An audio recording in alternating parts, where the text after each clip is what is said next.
I had spent months, maybe even years, dreaming about my wedding dress. For me, it wasn't just fabric and lace. It was a symbol of everything I hoped my life would be: elegant, timeless, full of love. I had always imagined it from the moment I was little, imagining that one day I would walk down the aisle in the perfect gown. It would be white, flowing, and almost magical, something I could look back on for the rest of my life. When I finally found it, I knew it was the one. The dress wasn't just any dress, it was a vintage piece. Delicate lace sewn by hands that had long since passed, with intricate beadwork that shimmered under the light. It was old, yes, but it carried with it a kind of grace and elegance that made me feel like a princess the moment I tried it on. My grandmother had worn a dress like it, and her wedding had been the fairy tale everyone still talked about. Now, this would be my moment. I would wear this dress to marry the man I loved, and in it, I would carry on a legacy.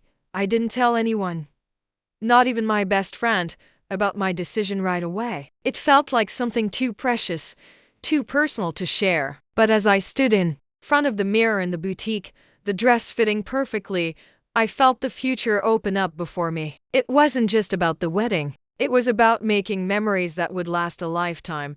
When I brought the dress home, I could hardly contain my excitement. My mom had always been the first person I turned to when I needed advice, and I wanted her to see the dress. She'd been the one to help me pick it out in the first place, and it just seemed right that she would be the first person to see it again. She was thrilled, of course. "It's beautiful, honey. You look just like a queen on your big day," she had said, tears welling in her eyes. I smiled, relieved. My mother and I had always shared a close bond, and this moment felt like one of the milestones we would remember together.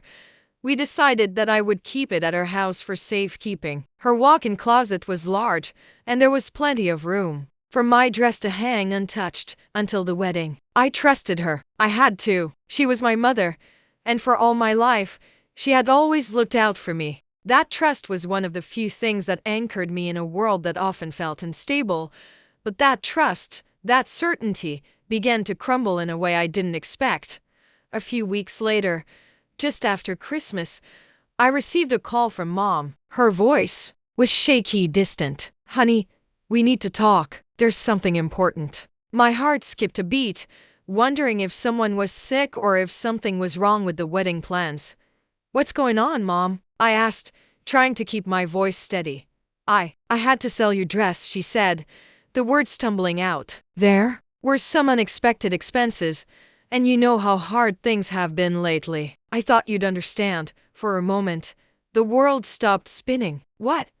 My voice cracked and I felt a cold rush of panic. "You sold my dress? Without asking me first?" "Mom, that dress was everything to me. You promised." "I know, sweetie," she interrupted, but her voice had no urgency, no remorse. "It was for a good cause. I'm sure you'll understand once you know the full story." I didn't understand. I couldn't. How could she? I had spent months envisioning that dress as a key part of my special day. It wasn't just fabric. It wasn't just a purchase. It was a dream, a symbol of my future, and now it was gone, taken from me without a second thought. How could she betray my trust like that? But I didn't yell. I didn't cry. I kept my voice level. "I need some time to think about this," I said quietly, before hanging up. My hands shook as I placed the phone back in its cradle, and my mind raced. She had no right to make that decision for me. No right at all. That night, I couldn't sleep. I couldn't eat. Every time I closed my eyes, I saw my dress hanging in her closet, waiting for me. Now, it was gone. I replayed the conversation in my mind over and over again. What did she mean by a good cause? What could possibly justify such an unforgivable act? I needed to know more. I needed to understand why she would do this. Why she would break my heart so easily. It was the next afternoon when I logged into Facebook. A post from Mom caught my eye. There she was, smiling from ear to ear, wearing my dress. Her hair was styled to perfection, and the whole look seemed so out of place. It wasn't my wedding. It wasn't even a family event. The setting was upscale, a ballroom with marble floors and crystal chandeliers. It was a charity event, she had written in the caption. the usual donating to a good cause rhetoric. But there it was, my wedding dress, on her body, at someone else's event. My heart stopped. A cold, twisted fury built inside of me, but I kept calm. I stared at the screen, the image of my mother in my dress mocking me. How could she? How could she do this to me? She hadn't just sold my dress, she had worn it. She had shown it off to people who had no idea of its significance to me. My mind raced. I couldn't react rashly. No, I had to plan this carefully. I couldn't just call her and yell. She had already done enough of that to me. No, I would show her. I would show her the consequences of her actions. I knew what I had to do. I spent the next few hours gathering my thoughts, making sure I knew exactly how I wanted to respond. I felt something rise in me, a quiet sense of power that I hadn't known I had. This wasn't just about a dress. It was about respect. It was about boundaries. It was about me taking back the control she had taken from me. The next day, I posted a picture of my own. It wasn't just a regular wedding photo. It was the perfect one, the one that showed me in my new dress, smiling with James, the love of my life. It wasn't just a dress that made it beautiful. It was the joy, the love, the truth that my mother could never take away from me. I didn't wait for her reaction. I didn't need to. I knew what would come next. The world would see the truth. And then, the phone calls started.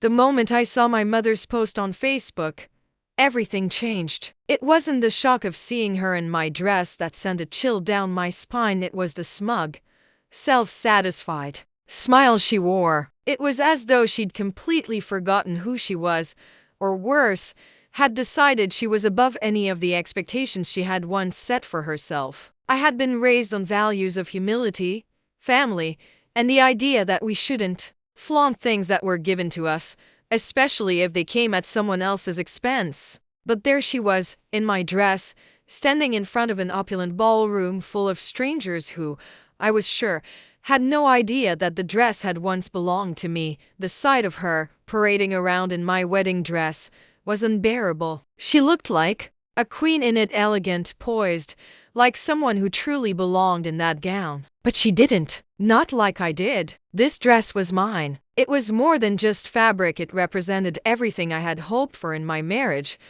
everything I had sacrificed. And yet, there she was, draped in it like it was her own. No hint of remorse or understanding in her eyes. I stared at the screen, seething. The words she had spoken to me only days before echoed in my head. It was for a good cause, honey. You'll understand once you know the whole story.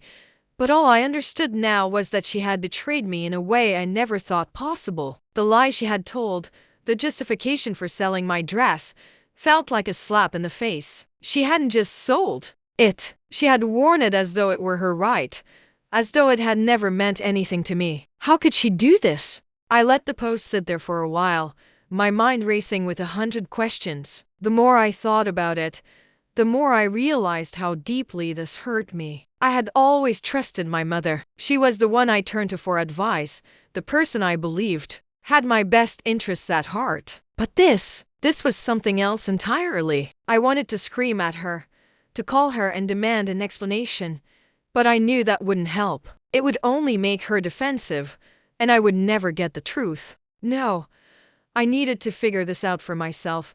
I spent the next hour pacing around my apartment, trying to find a way to make sense of this betrayal. I thought back to all the times my mom had asked for help over the years, how she always had an excuse for her behavior, how she had always relied on me for support. I remembered how, when I was younger, she would always say that family was everything, that we should never let each other down. It was those very words that had led me to trust her with something as important as my wedding dress. She had made me believe that she would protect it, as if it were a piece of my heart, my future.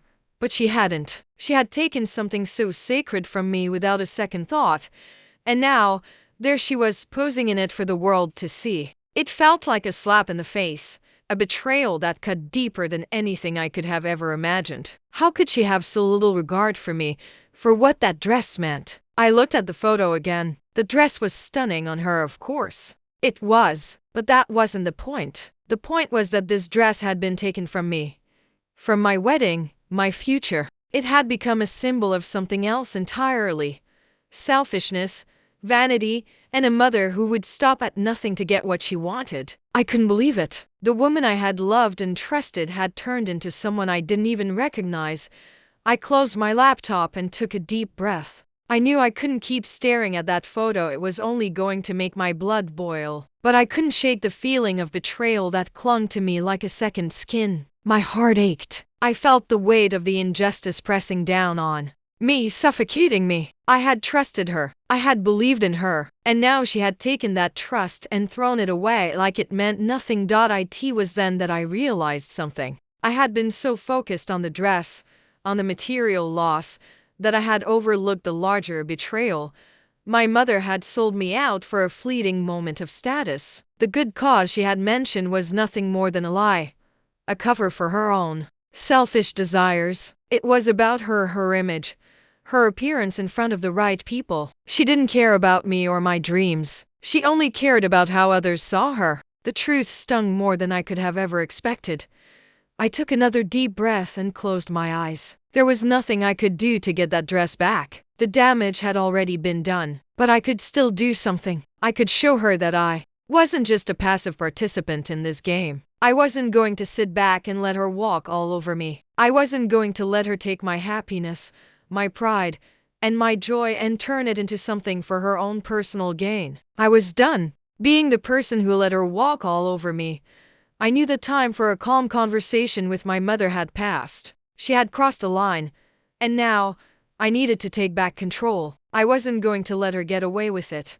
Not this time. Over the next few hours, I gathered my thoughts. I knew I needed to be strategic. If I confronted her now, if I called her and screamed at her, it would only escalate things. No, I had to show her the consequences of her actions in a way she would truly understand. I needed to remind her that I wasn't the same person I used to be, the person who silently accepted her mistakes. I was stronger than that. I thought back to what she had done, the lies, the hypocrisy. I had trusted her, and now I was going to take back the one thing she had tried to steal from me, my sense of self-respect. I wasn't going to let her humiliate me any longer.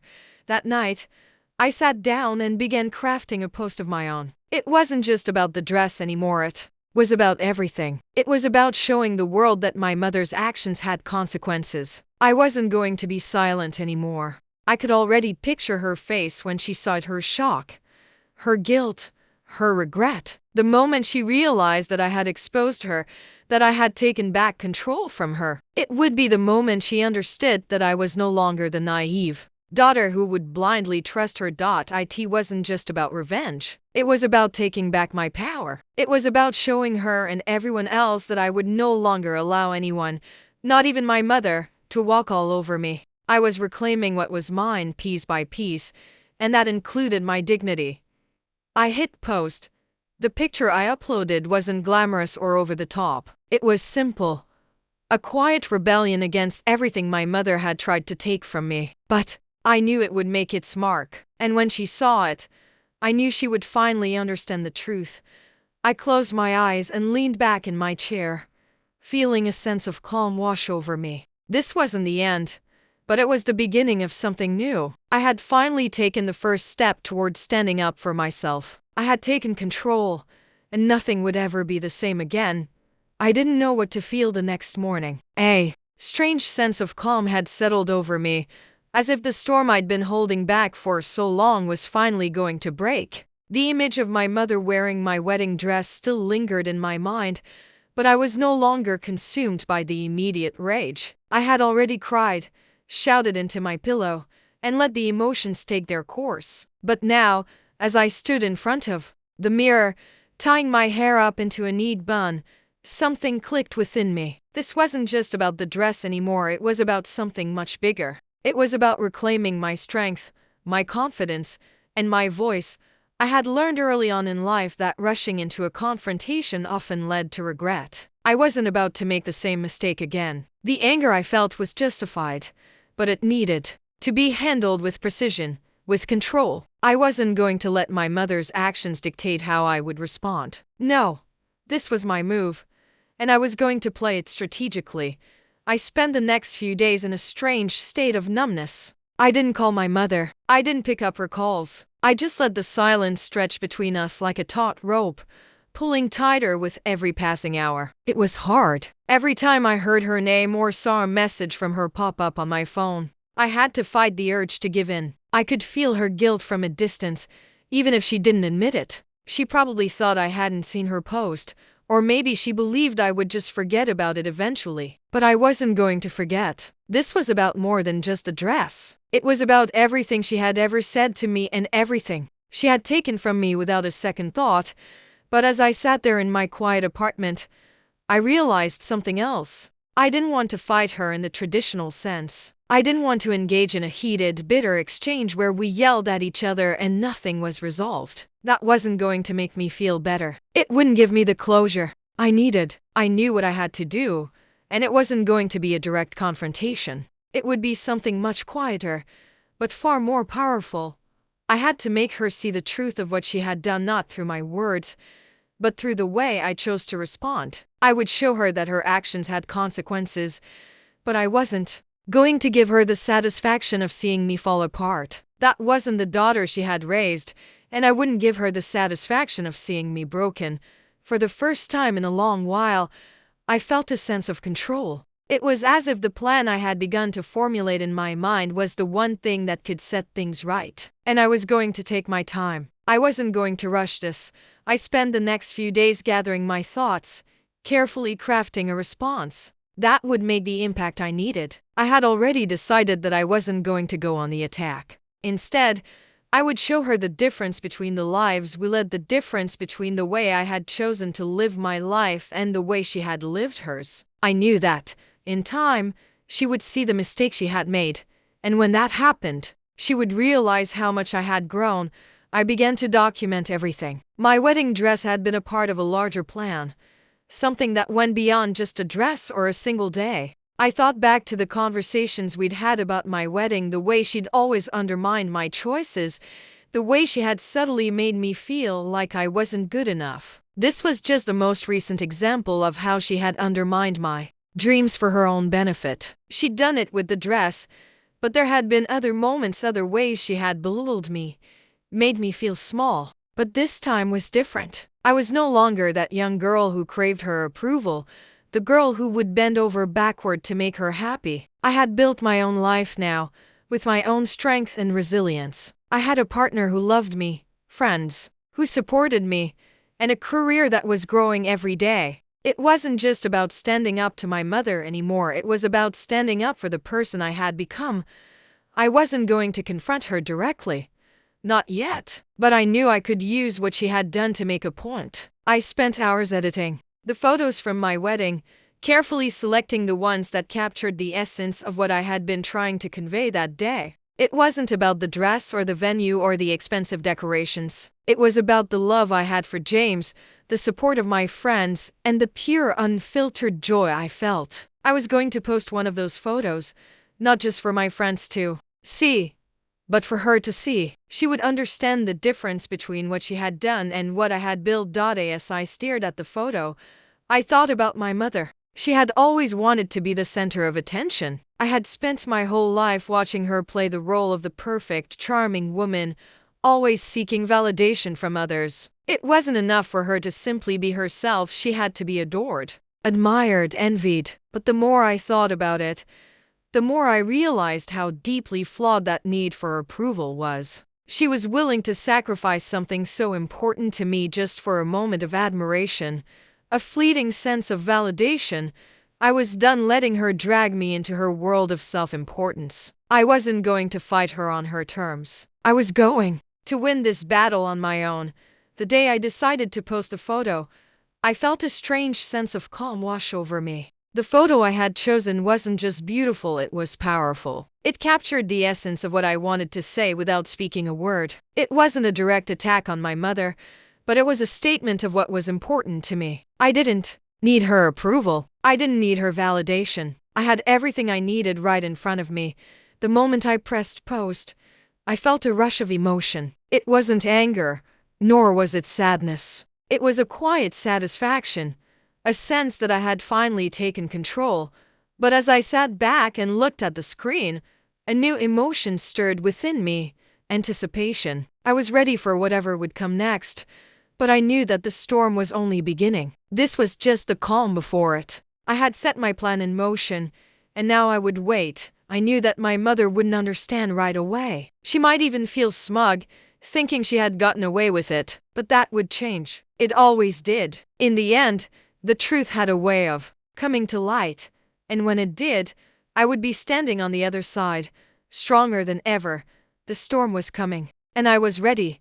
The days following the post were some of the quietest I had experienced in a long time. I spent them with a mix of calm anticipation and anxious excitement as I waited for the inevitable reaction. The post had been up for only a few hours before my phone began buzzing incessantly, but not with the messages I had expected. There were no comments from my mother, no calls begging for forgiveness, no apologies. Instead, my social media was flooded with messages of support from friends, family, and even acquaintances I hadn't spoken to in years. They all praised the love and authenticity captured in my wedding photo, with several people commenting on how beautiful and genuine the moment felt.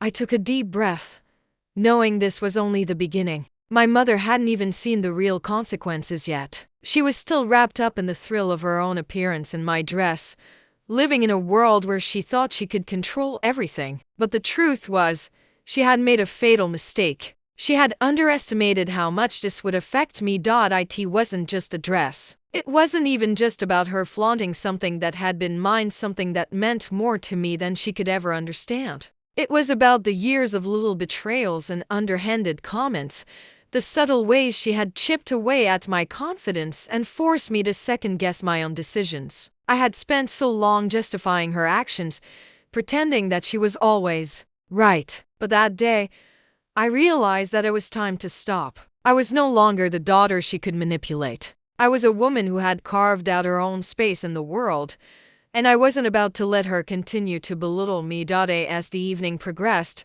I began to see her reaction in real time. First came the phone call. Her voice, as usual, was tight with frustration, but beneath that, I could hear the panic starting to seep through. "What is this, Sarah? What have you done?" she demanded. I didn't respond immediately. I could feel her anger seething through the line, but I stayed calm, letting her words hang in the air like an accusation. "I've done nothing, Mom," I replied, my voice steady. "I just posted a picture of my wedding. The one you weren't around for. The one you sold my dress for." There was a long pause on the other end of the line, and for a brief moment, I thought she might apologize, but instead, she started speaking over me. Her words faster now, desperate. "You don't understand. You don't know what it's been like. I needed that money. This is just what had to happen. You have no idea the pressure I'm under." I could feel the knot of anger tightening in my chest, but I forced myself to remain composed. "I understand perfectly, Mom. I understand that you took something that wasn't yours to take. You wanted to make yourself feel better, look better, and in the process, you humiliated me." Her words faltered for a moment. "I didn't mean to hurt you, honey. She trailed off, and I could feel the remorse rising. But it wasn't enough. It wasn't close to enough. No.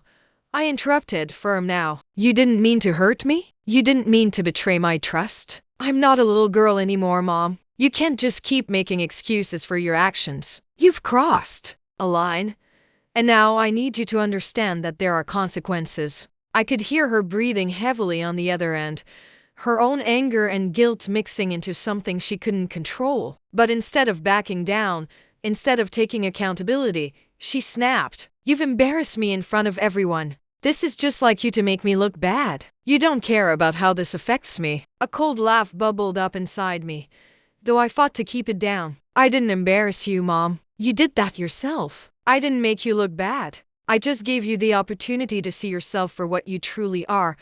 There was a silence then, thick and heavy, as I waited for her response. I could almost hear her scrambling for words. She was, in a way, caught in her own web. She had tried to control the situation, but now the tables had turned, and I could sense the shift. She was no longer in charge of the narrative.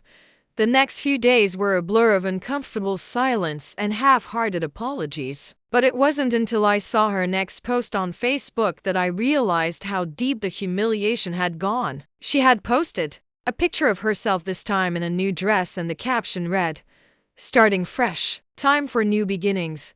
The irony of it hit me like a punch to the stomach. She had no idea that what she was doing was only making her look worse. The more she posted, the more desperate and foolish she seemed. She was clinging to the idea of a fresh start, but everyone could see through it. Her attempts to recapture the image of the perfect mother, the woman everyone admired, were failing. The more she tried to create a flood of power, the more it became apparent that she was losing control. I didn't need to say anything. The world was already beginning to see her for who she really was. My revenge wasn't loud or public. It didn't need to be. It was quiet, calculated, and devastating. By simply refusing to engage, by showing the world that I was happy, whole, and unaffected by her manipulation, I had managed to strip away her fraud. She was no longer the flawless, picture-perfect mother in everyone's eyes. The cracks were showing, and they were starting to widen. My friends began to notice too. They rallied around me, offering support and validation.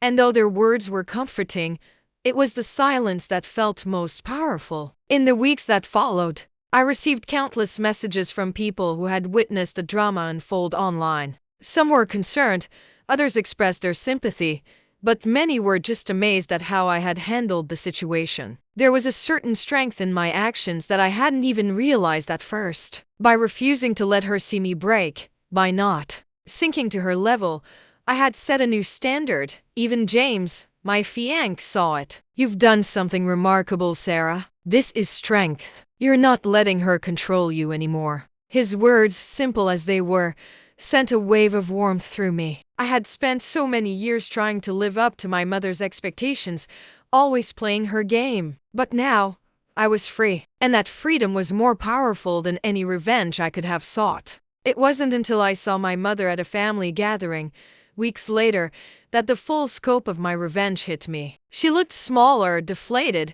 as if the world she had so carefully built around herself had begun to crumble. She was no longer the woman in control. She was the one on the defense, caught in the web of her own lies. And though she never apologized directly, I could see it in her eyes, the regret, the realization that the walls she had built around herself were now tumbling down, one post at a time. In the end, I didn't need to humiliate her publicly. She had done that to herself. All I had to do was stand my ground and let her actions speak louder than anything I could say. And in doing so, I had reclaimed my power. The lesson she learned wasn't one I would ever need to explain. It was the lesson of accountability, the lesson of consequences, and most of all, the lesson of not underestimating the people you've hurt. She had humiliated herself, and for me, that was more than enough. Weeks passed since the storm had subsided, and life continued, though everything had shifted in ways I couldn't have anticipated. The immediate rush of victory, that heady feeling of having taken control, had slowly begun to fade into something deeper. I had expected the aftermath to be filled with bitterness, resentment, and perhaps a sense of satisfaction, but instead, there was something quieter, something I hadn't anticipated. A profound sense of reflection. The revenge had been necessary. I knew that. But now, in the stillness of the days that followed, I found myself grappling with the consequences of my own actions. Was I satisfied? Or was I simply relieved that I had finally stepped into my own strength? At first, the silence had been deafening. My mother had tried to reach out multiple times, each message more desperate than the last, but I had blocked her on all platforms. I wasn't ready to listen to her excuses. It wasn't that I hated her now, no. It was more that I was finally seeing her for who she really was. And in doing so, I was also seeing myself more clearly. For so long, I had been caught up in the desire for her approval, playing the role of the perfect daughter, the one who made no waves, the one who could be counted on to overlook her flaws. But now, all of that was in the past. I hadn't expected the guilt. I thought I would feel triumphant, vindicated, even relieved. And yet, As the days passed, I found myself standing in front of the mirror, wondering if I had crossed a line. Was this what it took to finally be free? The feeling of power that had coursed through me in the aftermath of the post had faded into something far more complex. It was a mixture of pride and sorrow, a bitter sweetness that I couldn't shake. One morning, as I walked through the park, the cool autumn air brushing against my skin, I caught sight of a mother and daughter walking hand in hand. The little girl was laughing, holding her mother's hand with a kind of trust and adoration that hit me hard. I hadn't realized how much I missed that kind of bond, that uncomplicated love between a mother and daughter, where the lines between them were never blurred by betrayal or manipulation. I thought back to my childhood, to the times when I had believed that my mother was everything, my protector, my guide, the woman whose approval I craved with every fiber of my being. Now, in the quiet of the morning, I realized how much of my life had been spent trying to win her love, to prove myself worthy of her. The hard truth was that I had never really known her, not in the way I had believed. She had been a figure of authority, but not of true warmth. Her love had always been conditional, given only when it suited her needs. And yet, I had let myself believe in the illusion that one day she would love me without reservation. But the reality of her actions, the dress, the lies, the way she had dismissed my feelings had shattered that illusion. I stood there for a long while, watching the mother and daughter until they disappeared from view, lost in my thoughts. I felt the weight of everything that had passed between us. The anger that had once consumed me seemed almost unnecessary now, like an old, worn-out coat that no longer fit. But the sadness remained. It lingered, not just from the betrayal, but from the realization that I had spent so many years in a relationship that had never been truly balanced. I wasn't just grieving the loss of a dress or a wedding memory. I was grieving the relationship I had wanted so badly to have with her. But in a strange way, this grief was also liberating. It was the beginning of truly understanding who I was, free from her shadow. I didn't need her validation anymore. I didn't need her to approve of my choices. The journey I had taken to get to this point wasn't easy, but it was necessary. The more I thought about it, the clearer everything became. My mother had done something unforgivable, but I wasn't the same person who had once pleaded for her attention and approval. I had grown. I had learned to trust myself, to make decisions based on my own beliefs and values, not based on what she expected or demanded. I wasn't just reclaiming my dress, I was reclaiming my voice, my confidence, and my right to stand up for myself. A few weeks later, I went to visit my childhood home. It wasn't something I had planned, but I felt it was something I needed to do. The house had always been a symbol of comfort, of safety, until it wasn't. I stood outside for a moment, the familiar sight of the old weathered brick bringing back so many memories. It had been a place of laughter, of shared meals, of holidays spent together. But it was also the place where my sense of self had been slowly chipped away, where my mother's influence had grown stronger, and where my own voice had been suppressed for so long. As I stepped inside, I noticed the changes right away. The house felt smaller, as if the walls were closing in on me. My mother had redecorated the living room, but it didn't feel like home anymore. It felt foreign, a shell of what it used to be. And when she appeared in the doorway, I saw her immediately, the woman who had once held so much power over me. But now, she seemed different. The sharpness in her eyes, the tension in her voice, the way she tried to avoid eye contact, it was all there. "Sarah," she said, her voice unsure. "I'm sorry. I've been thinking a lot about everything. And I know I hurt you. I don't know how to make it right."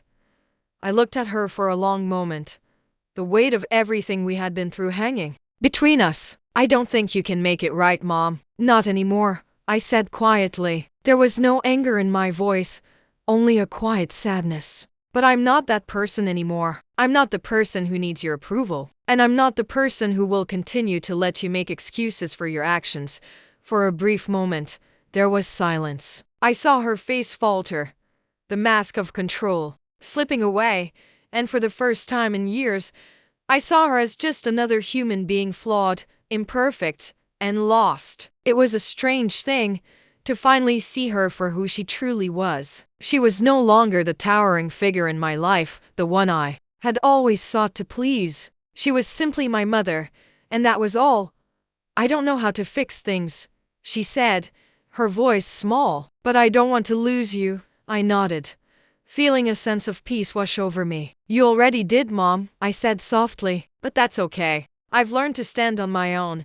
The air felt different now, lighter somehow. There was no grand reconciliation, no perfect closure, but there was a quiet understanding between us. I didn't need to forgive her right then, and maybe I never would. But I had let go of the weight of needing her approval. I had found my own voice, and that was enough. As I left the house and stepped back into the cool evening, I felt a sense of freedom I hadn't known before. The storm had passed, and in its wake, I had found something more valuable than revenge: growth. The kind of growth that comes when you stop waiting for others to define you and start defining yourself.